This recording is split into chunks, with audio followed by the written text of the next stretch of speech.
Hello guys and welcome to Skynomics Academy. My name is Sunil Kumar Yadav और आज हम लोग पार्ट 2 डिस्कस करने वाले हैं मनी एंड बैंकिंग का। मनी एंड बैंकिंग का पहला जो पार्ट है वो हमने डिस्कस कर रखा है, जिसमें हमने शानदार तरीके से देखा है कि आखिरकार मनी का जो डेफिनेशन है वो क्या होता है, कितने टाइप्स ऑफ मनी होते हैं। उसमें हमने बोला था दो चीजें याद करना है आपको, बहुत इंपॉर्टेंट है। एक तो भाई आपको फिएट मनी और एक आपका फिड्यूशियरी मनी है कि नहीं, दोनों को आप लोगों को समझकर चलना है, जो कि इंपॉर्टेंट में से जिसको एक को लीगल टेंडर और एक को नॉन लीगल टेंडर मनी बोला जाता है। ठीक है, समझ गई? वेरी गुड, कोई नहीं, आगे देखते हैं। आज हम लोग का क्या है भाई, मनी सप्लाई के बारे में डिस्कस करेंगे। ठीक है, कि मनी का सप्लाई, जनरली जो मनी का सप्लाई होता है वो दो तरीके से होता है। दो जो तरीका वो कौन कौन सा है भाई? पहला जो होता है वो मॉनेटरी पॉलिसी के तहत होता है। क्या होता है? मॉनेटरी पॉलिसी के तहत। मॉनेटरी पॉलिसी कौन लागू करता है भाई? आरबीआई लागू करता है। आरबीआई मॉनेटरी पॉलिसी के तहत जो है वो पैसे को सप्लाई करती है, मतलब मनी को सप्लाई करती है। और मनी के सप्लाई में दो चीजों का ध्यान जो है वो आरबीआई देखकर चलती है। एक तो भाई इन्फ्लेशन का और दूसरा है डिफ्लेशन का, कि ना तो इकोनॉमी में बहुत ज्यादा पैसा हो जाए और ना ही पैसा बहुत कम।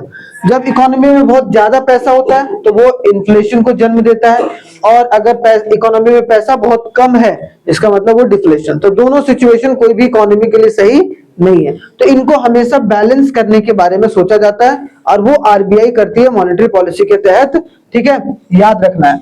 दूसरा जो होता है, जैसे कि हमने पिछले वाले चैप्टर में पढ़ा बजट, तो बजट के थ्रू फिस्कल पॉलिसी लाया जाता है। किसके थ्रू भाई? Fiscal policy. ठीक है, फिस्कल पॉलिसी किसके थ्रू? गवर्नमेंट ऑफ इंडिया के थ्रू। ठीक है, मतलब गवर्नमेंट एक फिस्कल पॉलिसी लाती है जिसके तहत, मतलब बजट वगैरह लाती है, और उसके तहत अपने पैसे को खर्च करके जो है वो इकोनॉमी को बढ़ाने के बारे में सोचती है। लेकिन हमारा फोकस यहाँ पर आरबीआई के ऊपर ज्यादा रहेगा। ठीक है, क्योंकि होल सोल अथॉरिटी जो मनी का होता है वो ज्यादातर आपको आरबीआई देखने को मिलता है। गवर्नमेंट में देखा जाए तो कौन है? फाइनेंस मिनिस्ट्री है। ठीक है, फाइनेंस मिनिस्ट्री एक तरीके से देखकर चलती है। अब यहाँ बोला गया था total stock of money in a circulation among the public at a particular point of time is called a money supply. जितना भी पैसा लोगों के पास एक पॉइंट ऑफ टाइम में होता है, ठीक है, जो मनी सर्कुलेट किया वो नहीं कि जो बैंक में रखा गया, जितना लोगों के पास है, एक जो फिक्स डिपॉजिट वाला पैसा नहीं, एक्चुअल में जितना पैसा लोगों के पास है और जिसका इस्तेमाल वो कभी भी निकालकर उस पैसे को कर सकते हैं। ठीक है, इसका मतलब वो सब सारा पैसा क्या होगा? मनी सप्लाई के अंदर आएगा। ठीक है, दूसरा है stock of money supply held by the supplier of money is not a part of the money. जैसे जो आरबीआई के पास पैसा रिजर्व है, या जो एक तरीके से सरकार के पास जो पैसा पड़ा हुआ है, वो सब पैसा कभी भी मनी सप्लाई के अंदर नहीं आएगा। ठीक है, मनी सप्लाई में वही सब सारे पैसे होंगे जो आरबीआई के पास या फिर गवर्नमेंट के पास छोड़कर जितने लोगों के पास है, जो खर्च करने के लिए रेडी है हमेशा, हाँ, जो मार्केट या इकोनॉमी में है। आगे अगर देखा जाए measures of money supply in India, अगर हमारे देश में सप्लाई ऑफ मनी को अगर मेजर किया जाता है तो वो कितने तरीके हैं? 4 तरीके हैं। लेकिन आपके एग्जाम में सिर्फ तरीका एक आएगा, तो एक ही तरीका आप लोग को याद करना है, बस यही याद कर लीजिएगा, इंपॉर्टेंट है। उसके अलावा ये तीनों बस समझने के लिए समझ लीजिए, इसमें आता नहीं है। बस एक और कॉन्सेप्ट आएगा कि M1 और M2 को हम लोग क्या बोलते हैं भाई? और M3 और M4 को हम लोग बोलते हैं refer to as a broader money. ठीक है, बस ये याद रखना है। तो M1 क्या होता है भाई? Major supply of money 1। उसमें अगर देखा जाए तो currency held with the public, जितना लोगों के पास पैसा है, demand deposit with the bank, जितना लोगों का पैसा बैंक में है, ठीक है, और other deposit with the RBI, या उसके अलावा जितना भी पैसा आरबीआई के पास डिपॉजिट किया गया है। अगर इन तीनों पैसे को जोड़ दिया जाए तो हमारा M1 निकलता है। इसका शॉर्ट फॉर्म हम लोग लिखते हैं M1 is equal to C plus ODF DD plus OD। DD का मतलब डिमांड डिपॉजिट, जो कभी भी डिमांड करके निकाल सकते हैं बैंक के थ्रू, और C मतलब currency held by the public. Currency का मतलब जितना नोट्स और जो कॉइन्स है वो आपको देखने को मिलता है। ठीक है, जो कि इंपॉर्टेंट है। ठीक है, समझकर चलना है। क्लियर? कोई दिक्कत नहीं, कोई परेशानी नहीं। और अदर डिपॉजिट है, आई बात समझ में? कोई दिक्कत, कोई परेशानी? M1 क्या होता है? C plus DD plus OD, overdraft नहीं, other deposit with the RBI, जितना भी पैसा आरबीआई के पास दूसरे लोगों का रखा हुआ है, अपना रिजर्व वाला पैसा नहीं, जितना पैसा रखा हुआ है, ठीक है। तो ये तीनों भूल जाना, ठीक है। अगर ये पढ़ना है तो पढ़ा देता हूं फटाफट। M2 जो होता है वो M1 plus post office saving bank deposit, post office का पैसा अगर M1 में जोड़ देंगे तो M2 निकल जाएगा। अगर M3 निकालेंगे तो M1 के साथ टाइम डिपॉजिट जैसे RD FD वगैरह होता है ना, वो सब सारा पैसा जोड़ देंगे। और M4 जो होता है वो M3 प्लस टोटल डिपॉजिट जो पोस्ट ऑफिस में, उसमें हम लोग नेशनल सेविंग सर्टिफिकेट का जो पैसा है वो काउंट नहीं करेंगे। सिंपल सी बात है, ठीक है। बाकी लेकिन आपको ये जरूर याद रखना है, अगर out of the box question आ गया तो हो सकता है कि ये भी पूछना थे, कोई ठिकाना थोड़ा ना, ठीक है। तो इसीलिए थोड़ा बहुत आइडिया होना चाहिए, तो समझ के चलना है। आगे अगर देखा जाए हाई पावर्ड मनी का मतलब क्या होता है, हाई पावर्ड जिसके पास बहुत ज्यादा सुप्रीम पावर देखने को मिलता है, जैसे it consist of currency held with the public, जितना करेंसी जो है करेंसी विद द पब्लिक, जितना किसके पास है भाई, currency to the public, public के पास है। फिर reserve of a commercial bank which includes the vault cash and the bank deposit with the RBI, जितना भी पैसा कमर्शियल बैंक के पास अभी है फिलहाल लॉकर में, अपने वॉल्ट में रखते हैं ना, हर एक बैंक अपने वॉल्ट में पैसा रखता है भाई, एक सीक्रेट वॉल्ट होता है हर एक बैंक के अंदर। तो कमर्शियल बैंक के पास जितना भी पैसा है भाई अपने वॉल्ट में, या फिर जितना भी पैसा कमर्शियल बैंक ने आरबीआई के पास जमा करा, अगर इन तीनों पैसों को जोड़ दिया जाए तो इसको हम लोग क्या बोलेंगे, हाई पावर्ड मनी बोले। ये बहुत बार पूछा गया सवाल, ठीक है, कि हाई पावर्ड मनी क्या होता है। हाँ बताइए। नहीं आप डिमांड डिपॉजिट बोल सकते हैं, हो सकता है कि फिक्स डिपॉजिट हो, वो भी तो पैसा हो सकता है कि उसको बैंक ने अभी तक डिपॉजिट नहीं करा, मतलब मैंने 50 लाख रुपए जाके फिक्स डिपॉजिट कराया, वो पैसा वॉल्ट में रखा हुआ है खत्म खान, वो दोनों हो सकता है। उसमें ये नहीं बोल सकते कि हम लोग वो सिर्फ डिमांड डिपॉजिट है, एफडी और आरडी का पैसा नहीं, वो किसी का पैसा भी हो सकता है, लेकिन वो पैसा कैश में, गोल्ड भी आपका वॉल्ट में रहते हैं। फिर आपका बोला जाए जो गवर्नमेंट बॉन्ड्स होते हैं खरीदते हैं वो भी वॉल्ट में रहता है, जो जमीन हम लोग गिरवी रखते हैं बैंक में वो सब सारे, तो लगभग सारी जो डॉक्यूमेंटेशन होती है मेजर डॉक्यूमेंटेशन वो सब सारे कहाँ रहते हैं, एक तरीके से वॉल्ट में रहते हैं। इसीलिए वो एक ऐसा जगह होता है जो सीक्रेट जगह होता है, और उसकी चाबी भी हर 3 महीना 4 महीने में बदलता रहता है प्लेस में, और 2 लोगों के पास चाबी होता है, जब वो दोनों एक साथ मिलेंगे तभी वो वॉल्ट खोल सकता है, वरना नहीं खोल सकते, ठीक है। तो बहुत सारे, तो high powered money, currency to the public, commercial bank के वॉल्ट में जितना पैसा और जितना पैसा कमर्शियल बैंक का आरबीआई के पास है, अगर इन तीनों पैसे को जोड़ दिया जाए that is called the high powered money. Clear. आगे आते हैं भाई commercial bank and central bank, basic difference है। तो सबसे पहले हमारे अगर बैंकिंग सिस्टम में देखा जाए तो सबसे पहले क्या होता है, आरबीआई होता है। आरबीआई कौन, सेंट्रल बैंक। इसके नीचे जो है जनरली तीन तरीके के बैंक होते हैं। कौन कौन सा, एक बोला जाए पब्लिक सेक्टर बैंक, ठीक है, पब्लिक सेक्टर बैंक और प्राइवेट सेक्टर बैंक, और तीसरा क्या होगा भाई, प्राइवेट सेक्टर बैंक, और तीसरा क्या होगा, फॉरेन बैंक, ठीक है, फॉरेन बैंक। ये तीन जो है वो एक तरीके से आपको देखने को मिलेंगे हमारे देश में, जनरली ये देखा जाता है। वैसे बहुत सारे होते हैं, नियो बैंक भी होता है, डिजिटल बैंक भी है, बहुत सारे, लेकिन आपको इतना नहीं दिया, याद रखना है कि 3 तरीके, public sector bank, private sector bank और फॉरेन बैंक देखने को मिलता है। उसी में से जो कमर्शियल बैंक है, जितना भी बैंक, ये दोनों जो है वो ये तीनों बैंक एक तरीके से किसके अंदर आएगा, कमर्शियल बैंक के अंदर देखने को मिलेगा, ठीक है। तो याद करना कि commercial bank and central bank ये बहुत इंपॉर्टेंट है भाई। तो what do mean by a bank, it is an institution, एक बैंक एक इंस्टीट्यूशन है जो क्या करता है, एक्सेप्ट करता है हमसे डिपॉजिट। बैंक क्या करता है भाई, डिपॉजिट जो है वो एक्सेप्ट करता है, डिपॉजिट एक्सेप्ट करता है, और ग्रांट क्या करता है, लोन्स करता है। तो बैंक एक ऐसा इंस्टीट्यूशन है जो डिपॉजिट को एक्सेप्ट कर रहा है और लोन्स एंड एडवांसेस को वो क्या कर रहा है, दे रहा है, ठीक है, या फिर ग्रांट कर रहा है। इसको हम लोग बोलेंगे ग्रांट, लोन्स एंड एडवांसेस, किसको, जो भी जरूरतमंद लोग हैं। तो बैंक, ठीक है, and gives loans to and advances to those who needs them. Simple सी बात है, लोगों से पैसा लिया लोगों को, और कम रेट ऑफ इंटरेस्ट इन लोगों को वापस करता है, और ज्यादा इंटरेस्ट रेट इन लोगों से एक तरीके से लेता है। तो इन दोनों के बीच का जो गैप है 10%, वो किसका प्रॉफिट हुआ, बैंक का प्रॉफिट होता है। सिंपल सा लॉजिक है एक इन्वेस्टिंग का।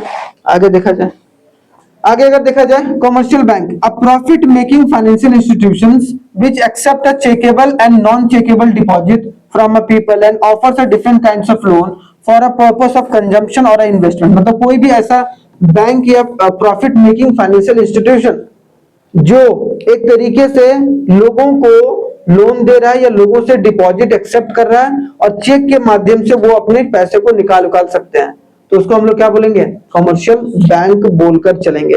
मैंने क्या बोला, कमर्शियल बैंक में प्राइवेट, पब्लिक और फॉरेन बैंक सब आते हैं। सारे बैंकिंग सिस्टम कमर्शियल बैंक के अंदर ही आते हैं, जो कि किसके अंदर है, आरबीआई के अंदर है। ठीक है, मतलब ऐसा कोई भी institution, financial institution, commercial bank बोला गया कि वैसे फाइनेंशियल इंस्टीट्यूशन जिसमें चेक के थ्रू, अब यहां पर हम लोग वो नहीं बोलेंगे जो चेक इश्यू नहीं करता है। मान लो non banking financial company, non banking financial company कभी भी कमर्शियल बैंक के अंदर नहीं आएगा। क्यों? क्योंकि वो कभी भी एक्सेप्ट नहीं करता डिपॉजिट। वो लोन तो देता है लेकिन एक्सेप्ट नहीं कर रहा डिपॉजिट। चेक से आप पैसा नहीं निकाल सकते हो, वहां वैसा कुछ नहीं कर सकते हो। इसीलिए वैसे इंस्टीट्यूशन, वैसे फाइनेंशियल इंस्टीट्यूशन जहां आप पैसा जमा कर सकते हो, चेक के माध्यम से जो है वो निकाल सकते हो। तो इसका मतलब वो सब सारे फाइनेंशियल इंस्टीट्यूशन कौन होंगे, बैंक। अब चेक मान लो कि कहीं लेके अगर चले जाओ, कहीं पैसा जमा किया, मान लो पोस्ट ऑफिस चले गए, पोस्ट ऑफिस में चेक लेके जाओगे, पोस्ट ऑफिस देगा पैसा? नहीं ना, वो तो आपको वहीं से अपना पासबुक लेके जाना होगा, वैसे निकाला जाएगा, बस सिंपल सी बात है। तो चेकबुक कहाँ होता है, कमर्शियल बैंक से रिलेटेड, मतलब वहां पर public, private and foreign bank, इन सब सारे बैंकिंग सिस्टम में जो है वहां से आप चेक से डिपॉजिट को आराम से विड्रॉ कर सकते हैं। समझ गए? जो नॉन बैंकिंग फाइनेंशियल कंपनी से कभी भी कमर्शियल बैंक के अंतर्गत नहीं आएगा। ठीक है, तो याद रखना है। आगे आ जाओ भाई, कमर्शियल बैंक हो गया हमारा। Functions of commercial bank, function क्या करता है भाई? सबसे पहले acceptance of deposit. Primary function क्या होता है? प्राइमरी फंक्शन क्या होगा भाई? प्राइमरी फंक्शन ये होगा कि वो एक्सेप्ट करेगा क्या, प्राइमरी फंक्शन उसका होगा कि एक्सेप्ट करता है वो क्या, डिपॉजिट, पैसे को एक्सेप्ट करता है। दूसरा जो कौन सा डिपॉजिट भाई, एक होगा चेकेबल, एक होगा नॉन चेकेबल। नॉन चेकेबल मतलब एफडी। अब एफडी का पैसा चेक के थ्रू नहीं निकाल सकते। एफडी का जो आपके पास बॉन्ड पेपर है वो दिखाकर ही बैंक आपको पैसा दे देगी, उसके लिए चेक जरूरी नहीं है कि नहीं? बहुत सारे पैसे हैं। तो यहाँ नॉन चेकेबल डिपॉजिट और चेकेबल डिपॉजिट दोनों एक तरीके से एक्सेप्ट करती है। कौन सा? Non checkable. जैसे मान लो आपने सोना दिया, आप सोना देने के बाद चेक से पैसा थोड़ा निकालोगे, आप वो पेपर ही तो दोगे, उसके थ्रू आप पैसा निकालोगे, सिंपल सी बात है। ठीक है, उसके बाद एडवांसमेंट ऑफ लोन्स, और लोन्स वगैरह देती है जिसमें ओवरड्राफ्ट फैसिलिटी, ओडी होता है, और discounting bill of exchange. Discounting bill of exchange क्या होता है? जैसे मान लो कि एक यहाँ पर इंपोर्टर है, ऐसे करके मान लेते हैं, ये इंपोर्टर है। इंपोर्टर कहाँ का भाई? इंपोर्टर मान लो कहां पर है? अच्छा, गुजरात बोले हो, गुजरात का है। ठीक है, और वो कहां से सामान मंगा रहा है भाई? सामान मंगा रहा है वो अमेरिका से। कहां से? एक्सपोर्ट इंपोर्ट स्टेट के बीच में होता है क्या, कंट्री के बीच? कंट्री के बीच में, मतलब ये गुजरात इंडिया, मतलब इंपोर्ट कर रहा है कहां से, मतलब ये एक्सपोर्टर है। ठीक है, एक्सपोर्ट कर रहा है। ठीक है, और ये इंपोर्ट कर रहा है। ठीक है, तो ये इंपोर्ट करेगा, तो ये मान लो कि एक जो बैंक है अमेरिका में वो एसबीआई है। ठीक है, एसबीआई में अमेरिका, और ये इंडियन कंपनी मान लो। ठीक है, और वो यहाँ एक इंडियन जो मैन्युफैक्चरर को अपना सामान बेच रहा है। अब मान लो कि इसके पास, अब इसको चूंकि ये 10 करोड़ का सामान दिया, मतलब 10 करोड़ का बिल किसके पास है? ये एक्सपोर्ट किया तो 10 इसके पास है ना, ये इशू करेगा। अब बिल कौन देगा? बिल तो ये बना के दिया ना इसको, भाई एक्सपोर्ट किया सामान 10 करोड़ का इसको। ठीक है, ये भी इंडियन कंपनी, ये भी इंडियन कंपनी, और अमेरिका में भी एसबीआई है। तो एसबीआई ने एक तरीके से आपको बिल, अब ये बिल किसके पास है? क्योंकि बिल इसने इशू करा भाई, तो बिल पर साइन किया, हाँ भाई मैंने तुमसे 10 करोड़ का सामान लिया, मैं तुम्हें इतने दिन वापस करूंगा, मतलब 3 महीने में बोल दिया। तो ये बिल लेके कहां गया? एसबीआई के पास, और बोला कि भाई ये करो कि ये 10 करोड़ का जो बिल है उसके बदले आप मेरे को पैसा दे दो, फिर 3 महीने में आपको मैं ये पैसा वापस कर दूंगा। क्यों? क्योंकि जो एक्सपोर्टर है वो हमको 3 महीने में पैसा वापस करेगा। तो उसका मान लो कि 8 लाख, मतलब नहीं 8 करोड़ 90 लाख रुपए दे दिया, 10 लाख रुपए रख लिया। वैसे 10 लाख रुपए बहुत ज्यादा अमाउंट है, नहीं रखता है उतना, 1-2 लाख रुपए रखता है, और 3 महीने के लिए उसको उतना पैसा दे देता है। ठीक है, 2-3 लाख रुपए, 4 लाख रुपए उसका काट लिया। ठीक है, ताकि ये अपना एक्सपोर्टिंग, मान लो कि इसको दूसरा भी तो ऑर्डर आएगा, तब तक ये चुप तो नहीं रहेगा ना, 10 करोड़ अपना फंसा के तो नहीं रखेगा, तो उस बिल के बदले पैसे को एक्सचेंज कर सकता है बैंक में जाकर। सिंपल सी बात है कि जो बेच रहा है उसके पास बिल आया है और उस बिल को लेकर गया और एक तरीके से उसको एक्सचेंज कराया बैंक से, तो वो भी फैसिलिटी कौन प्रोवाइड करते हैं? बैंक। तो एक तरीके का लोन ही है वो। लोन ही तो दे रहा है कि भाई एक्सपोर्टर के पास ये बिल है, जो इसके पास बिल जो पैसा आना है इंपोर्टर के थ्रू, तो वो क्या किया, वो जाके बैंक में जाके एक्सचेंज करा लिया। उसको हम लोग बोलते हैं discounting bill of exchange. Bill में जितना पैसा रहता है उतना ही पैसा नहीं मिलता है, कुछ डिस्काउंट करके उसको मिलता है। ठीक है, तो याद रखना है। आगे अगर देखा जाए नेक्स्ट में क्या है भाई, मनी और a credit creation of a commercial bank. बहुत इंपॉर्टेंट है कि क्रेडिट का क्रिएशन किस तरीके से किया जाता है कोई भी कमर्शियल बैंक के थ्रू। ठीक है, तो यहाँ पर अभी हम लोग मनी मल्टीप्लायर के बारे में भी पढ़ेंगे। तो commercial bank increases the flow of money in an economy. Simple सी बात है, इकोनॉमी में पैसा बढ़ाने का काम किसका है, कमर्शियल बैंक का। कैसे बढ़ाती है, लोन दे के। सिंपल सी बात है, लोन देती है तभी तो इकोनॉमी में पैसा बढ़ता है, फ्लो बढ़ता है। इसका मतलब this process of credit creation is an outcome of two primary functions, that is called the acceptance of deposit and advances of loan. ये दो ही तरीके से हो रहा है भाई, कि एक्सेप्ट कर रहा है पैसा और उस पैसे को एक तरीके से जो नीडी पीपल है उनको वो ट्रांसफर कर रहा है। The bank issue the loans from their cash reserves with the confidence of its historical experience that all deposit will not be withdrawn their funds at the same time. तो याद रखना कि किसके बेस पर वो पैसा इशू करती है, अपनी कैश रिजर्व के रूप में। देखो लीगल रिजर्व पैसा होता है, कुछ पैसा होता है जिसको हम लोग बोलते हैं लीगल रिजर्व पैसा। उसको क्या बोलते हैं भाई, लीगल रिजर्व, LRR। ठीक है, अब लीगल या समझो कि 1/CRR के नाम से भी जानते हैं कभी कभी। मान लो कि लीगल रिजर्व जो रेशियो है वो दो तरीके का, एक SLR एक CRR, लेकिन जनरली CRR को ज्यादा तवज्जो दिया जाता है। जैसे मान लो कि एक बैंक है, एक बैंक के पास आज जो है वो डिपॉजिट है पैसा, मान लो कि एक 10,000 रुपया। ठीक है, 10,000 रुपया डिपॉजिट है, तो 10,000 का कितना मनी क्रिएट कर सकता है, वही है क्या, मनी मल्टीप्लायर। जैसे मान लो कि मनी क्रिएशन कैसे होगा भाई, is equal to initial deposit. Initial deposit कितना, मान लो 10,000 रुपया, इंटू कर दो 1/CRR। मान लो कि CRR LRR का मतलब legal reserve ratio. Legal reserve ratio जो है, जो कि एक CRR के टाइप में भी होता है, उसको मान लो कि 10% CRR रखना होता है। तो 10% CRR मतलब यहाँ 10% को हटाएंगे, ऊपर 100 आएगा, तो यहाँ 0 बच गया कि नहीं। तो यहां पर अगर देखा जाए तो कितना हो गया भाई, कितना पैसा कमा सकता है,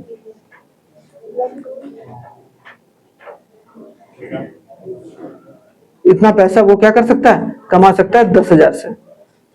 समझ रहे हो, तो ये चीज हमारा क्या है, एक तरीके से लीगल रिजर्व रेशियो। तो यहाँ क्या बोला, it refers to the fraction by which a commercial bank would able to multiply the money from their initial level of deposit, जिसमें क्या होता है, money multiplier is equal to 1/LRR। इस पर जब न्यूमेरिकल्स कराऊंगा तो बता दूंगा, बस अभी जनरली ये फॉर्मूला याद रखिएगा, इनिशियल डिपॉजिट जितना भी होता है इनटू 1/LRR जो होता है, इसका फॉर्मूला होता है। ठीक है, तो याद रखना है, क्लियर। आगे अगर आ जाए तो एजम्पशंस ऑफ क्रेडिट क्रिएशन, क्या क्या एज्यूम किया जाता है उसमें, यह है कि entire banking system is considered as a single unit and termed as a bank. ये तभी काम करेगा जब इसको हम लोग एक यूनिट के रूप में मानेंगे। ऐसा नहीं कि हर समय जो चेंज हो रहा है तो चेंज होता जाएगा, तो हमेशा उसकी रेशियो भी चेंज होते जाएगी। All transaction in economy are to be done through the bank, कि सारी जो ट्रांजैक्शन वो बैंक के थ्रू ही होनी चाहिए, तभी एक तरीके से मल्टीप्लायर काम करेगा, वरना मल्टीप्लायर काम नहीं करेगा। तो दो एजम्पशन है जो कि हमें समझकर चलना है। ठीक है, बस याद रखिएगा 1/CRR भी कभी कभी लिख लेते हैं, इनिशियल डिपॉजिट इंटू 1/CRR, या फिर initial deposit into 1/LRR। Legal reserve ratio को ही हम लोग कैश रिजर्व रेशियो भी बोलकर चलते हैं, इसमें दिक्कत नहीं होनी चाहिए। अब आते हैं कमर्शियल बैंक के बाद कि central bank, it is an apex banking institution है जो कंट्रोल करता है और रेगुलेट करता है पूरे इंटायर बैंकिंग सिस्टम को। ठीक है, and reserve bank of India is the central bank of India. जैसे कि अब वो कौन है भाई, हमारा RBI, reserve bank of India. जैसे फेड रिजर्व किसका है, फेड रिजर्व जो अमेरिका का। ठीक है, उसी तरीके से सारे जो सेंट्रल बैंक हैं उसमें से सबसे ज्यादा सेंट्रल बैंक जो है ज्यादा एक्टिवली अगर रोल प्ले का कोई कर रहा है तो हमारे देश का सेंट्रल बैंक कर रहा है, बहुत शानदार तरीके से। ठीक है, तो यहां समझ में आया, इसमें कोई दिक्कत परेशानी नहीं। सेंट्रल बैंक, इसके फंक्शन क्या होते हैं, जैसे हमने कमर्शियल बैंक का फंक्शन पढ़ा वैसे यहाँ भी फंक्शन पढ़ेंगे। फंक्शन क्या है, सबसे पहला authority for issuing currency note. Currency note लिखा हुआ है, करेंसी सिर्फ नहीं लिखा हुआ है।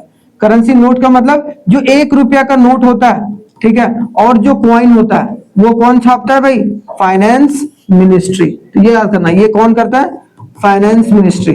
ठीक है, फाइनेंस मिनिस्ट्री के अंदर आता है। लेकिन जो उसके बाद का सारा नोट है, मतलब जितने भी सारे नोट्स हैं अदर देन 1 रुपी नोट, उसमें आरबीआई एक तरीके से उसको प्रिंट करके चलती है। यहाँ दो चीज याद करना, जो कॉइन को जो छपता है, ठीक है, उसको हम लोग मिंटिंग प्रेस बोलते हैं। जहां छपता है उसको क्या बोलते हैं? मिंटिंग प्रेस, क्योंकि मेटल का काम है। ठीक है, मिंटिंग प्रेस। लेकिन जहां पर जो पेपर या फिर जो ये नोट्स बनते हैं उसको हम लोग क्या बोलते हैं? प्रिंटिंग प्रेस, क्योंकि वहां पर पेपर का इस्तेमाल होता है कि नहीं? Printing press. ठीक है, तो याद रखना कि दो होता है, एक मिंटिंग प्रेस, एक प्रिंटिंग प्रेस। मिंटिंग प्रेस जो है वो सिक्के छापती है और प्रिंटिंग प्रेस जो नोट छापती है। ठीक है, authority and issuing of currency note, सबसे पहला काम आरबीआई का रहता है। बैंकर टू द गवर्नमेंट, सरकार का भी एक बैंकर के रूप में काम करती है भाई। उसके बाद बैंकर्स बैंक, बैंकों का भी बैंक होता ही है, मतलब उसका पिताजी यही है बैंकों का, है कि नहीं? लेंडर ऑफ लास्ट रिजोर्ट, अगर कहीं भी पैसा नहीं मिलेगा बैंक को, बैंक कंगाल होने वाला है, तो उसको एक तरीके से सपोर्ट कौन प्रोवाइड करके चलेगा? आरबीआई। मतलब लेंडर ऑफ लास्ट रिजोर्ट, मतलब अंतिम में पैसा अगर घट गया या कभी जरूरत पड़ गई किसी बैंक को, तो वो आरबीआई से मदद मांग सकता है। ठीक है, सिंपल सी बात।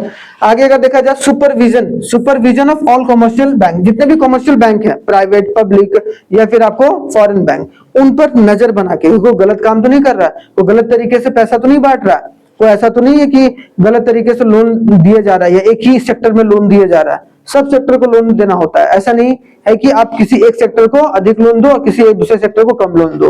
उसको हम लोग बोलते हैं प्रायोरिटी सेक्टर लेंडिंग, जो कि आगे चलकर हम लोग पढ़ेंगे। ठीक है, प्रायोरिटी सेक्टर लेंडिंग में क्या होता है? आपको हर एक सेक्टर को प्रायोरिटी देनी होती है, प्राइमरी, सेकेंडरी और टर्सरी। ऐसा नहीं कर सकते कि आपकी बैंक ने 100 करोड़ का लोन बांटा इस साल और सारा जो पैसा आपने टर्सरी सेक्टर वालों को, इंडस्ट्री को दे दिया और सेकेंडरी और प्राइमरी को आपने बिल्कुल भी नहीं दिया। ऐसा आप नहीं काम कर सकते। वो सब कौन देखता है भाई? RBI. Maintain the custody of the Nations foreign currency, मतलब जो डॉलर वगैरह जितने भी फॉरेन करेंसी है, डॉलर हो गया, यूरो हो गया, वो सबके कस्टडियन के रूप में कौन काम करता है, कौन रखता है? आरबीआई। ठीक है, क्लियरिंग हाउस चेक जो क्लियर होता है, पहले बहुत समय लगता था, आजकल क्या है, जो आरबीआई ने एक क्लियरिंग हाउस बना दिया है जो कि चेक को देखते हैं कि भाई वो चेक जो इशू किया वो बाजी भाई या नहीं है। तो एक तरीके से हम लोग यहाँ बोल सकते हैं कि ये भाई क्या क्लियरिंग हाउस के रूप में काम करती है आरबीआई।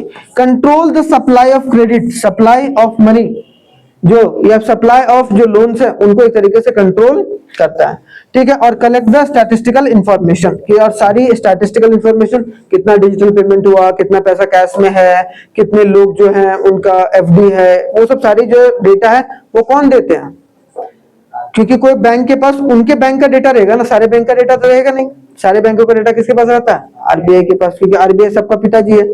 अब पिताजी के पास तो सारे बेटों का जानकारी तो रहेगा ही कि मेरा बेटा जो सुट्टा फूक रहा है, या मेरा बेटा गांजा फूक रहा है, या मेरा बेटा पढ़ाई कर रहा है, या मेरा बेटा जो है वो एक तरीके से मन लगा के पढ़ रहा है, लिख रहा है और बोर्ड की एग्जाम की तैयारी कर रहा है, जो कि आप लोग कर रहे हैं। देखो क्या होता है, जो मंजूर खुदा होगा। आगे देखो भाई, क्रेडिट कंट्रोल पॉलिसी। अब पॉलिसी लाई जाती है किसके तहत? तो कौन लाता है भाई? आरबीआई लाती है, ताकि वो चीजों को कंट्रोल कर सके और रेगुलेट कर सके, है कि नहीं? The central bank policy to control and regulate the supply of money और credit within economy is termed as a monetary policy. मैंने बताया आरबीआई सेंट्रल बैंक कौन सी पॉलिसी लाती है भाई? Monetary policy. इसमें थोड़ी सी चीजें याद रखना, कभी कभी out of the box question पूछ लिया जाता है। जो मॉनेटरी पॉलिसी कमिटी होता है वो किसके अंदर काम करती है भाई? आरबीआई। ठीक है, और वो कमेटी में 7 मेंबर रहते हैं। ठीक है, 7 मेंबर, जो 3 मेंबर होगा वो फ्रॉम गवर्नमेंट ऑफ इंडिया, जो गवर्नमेंट नॉमिनेट करेगा। ठीक है, गवर्नमेंट ऑफ इंडिया। 3 मेंबर जो रहते हैं वो आपको आरबीआई के खुद देखने को मिलेंगे, जो मतलब एक तरीके से किसने? गवर्नर ने वहां पर किया, अपॉइंट किया, और एक अपने खुद ही गवर्नर होते हैं। ठीक है, अभी गवर्नर कौन है? प्रेजेंटली जो गवर्नर है वो शक्तिकांत दास है। ठीक है, तो याद रखना प्रेजेंटली कौन है गवर्नर? शक्तिकांत दास। ठीक है, शक्तिकांत दास देखने को मिल रहा है। ठीक है, उसके बाद अगर देखा जाए और थोड़ा सा कि जो मॉनेटरी पॉलिसी कमेटी एमपीसी जो है वो एक तरीके से किसके द्वारा ये बात सोची गई थी? Former governor Urjit Patel. ठीक है, तो उर्जित पटेल के थ्रू जो है वो ये कॉन्सेप्ट दिया गया था कि हमारे देश में एक मॉनेटरी पॉलिसी कमेटी होनी चाहिए जो हर 3 महीने में बैठक करके ये बताए कि हमारे देश की स्थिति कैसी है, खास करके मनी सप्लाई कितना हो रहा है, कितना इन्फ्लेशन है, कितना डिफ्लेशन है। तो वो सब सारी चीजों के बारे में जानकारी देने का काम किसका है? Monetary policy committee. और मॉनेटरी पॉलिसी कमेटी को हेड कौन करता है? जैसे मान लो किसी ने बोला कि भाई 3 लोगों ने बोला कि सीआरआर जो है बढ़ना चाहिए, ठीक है, अभी आगे बताऊंगा सीआरआर क्या होता है। 3 लोगों ने बोला सीआरआर नहीं बढ़ना चाहिए भाई, तो उसके बाद फाइनल डिसीजन किसके हाथ में होता है? गवर्नर। गवर्नर जिस पर वोट करेगा वो चीज आने वाले समय में, आने वाले 3 महीने में होगा, ठीक है। तो ये याद रखिएगा जो भी इंपॉर्टेंट है।